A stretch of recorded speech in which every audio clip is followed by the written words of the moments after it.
राधे कृष्ण राधे कृष्ण।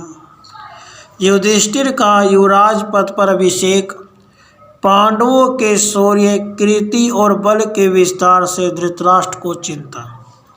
वेशव पायन जी कहते हैं, राजन, उसके 1 वर्ष बीतने पर धृतराष्ट्र ने पांडुपुत्र युधिष्ठिर को धीरति, स्थिरता, सहिष्णुता, दयालुता, सरलता तथा अविचल सौहार्द आदि सद्गुणों के कारण पालन करने योग्य प्रजा पर अनुग्रह करने के लिए युवराज पद पर अभिषिक्त कर दिया।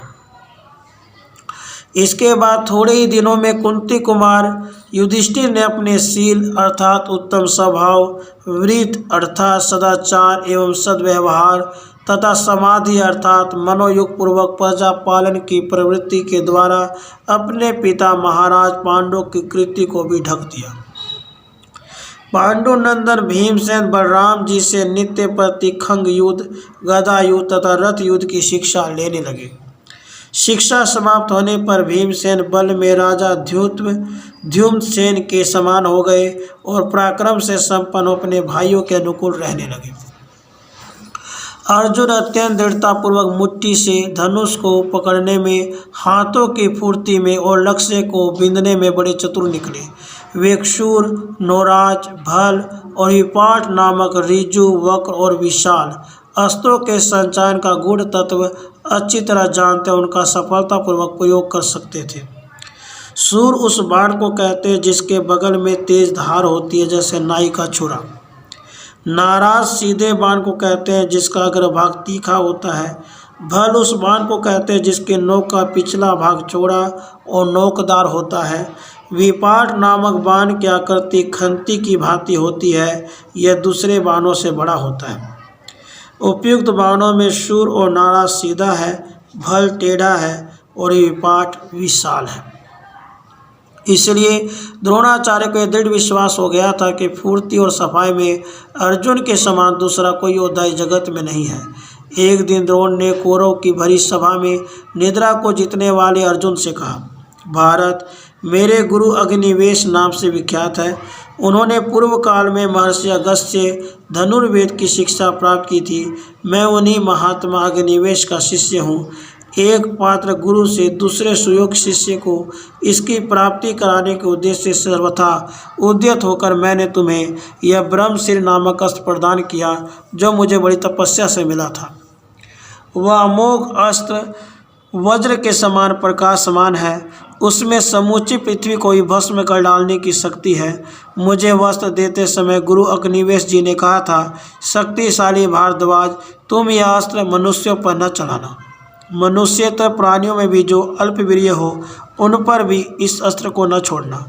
वीर अर्जुन, इस दिव्य अस्त्र को तुमने मुझसे पा लिया है, दूसरा कोई इसे नहीं प्राप्त कर सकता। राजकुमार, इस अस्त्र के संबंध में मुनि के बताए हुए इस नियम का तुम्हें भी पालन करना चाहिए। अब तुम अपने भाई बंधुओं के सामने ही मुझे एक गुरु दक्षिणा दो। तब अर्जुन ने प्रतिज्ञा की, अवश्य दूंगा।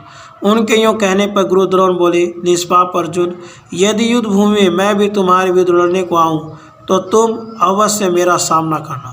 यह सुनकर कुरुश्रेष्ठ अर्जुन ने बहुत अच्छा कहते हुए उनकी इस आज्ञा का पालन करने की प्रतिज्ञा की और गुरु के दोनों चरण पकड़कर उन्होंने सर्वोत्तम उपदेश प्राप्त कर लिया। इस प्रकार समुद्र पर्यंत पृथ्वी पर सब ओर अपने आप यह बात फैल गई कि संसार में अर्जुन के समान दूसरा कोई धनुर्धर नहीं है। पांडु नंदन धनंजय गदा, खंग, रथ और धनुष द्वारा युद्ध करने की कला में पारंगत हुए।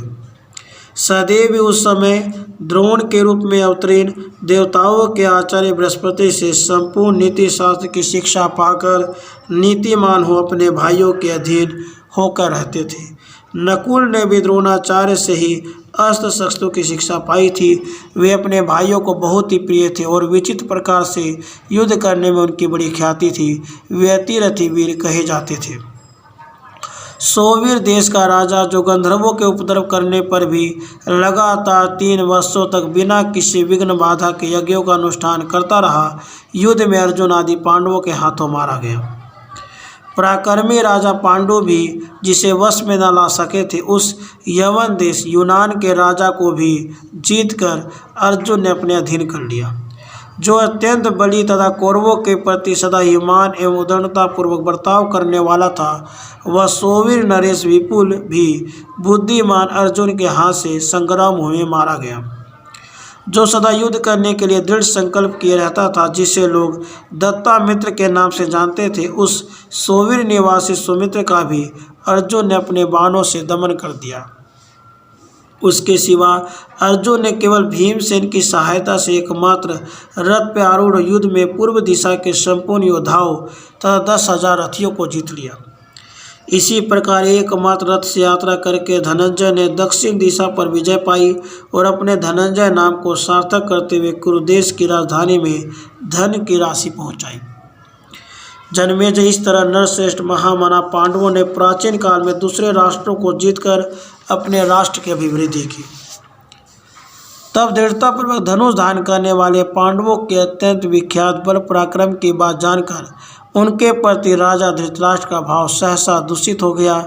अत्यंत चिंता में निमग्न होने के कारण उन्हें रात में नींद नहीं आती थी।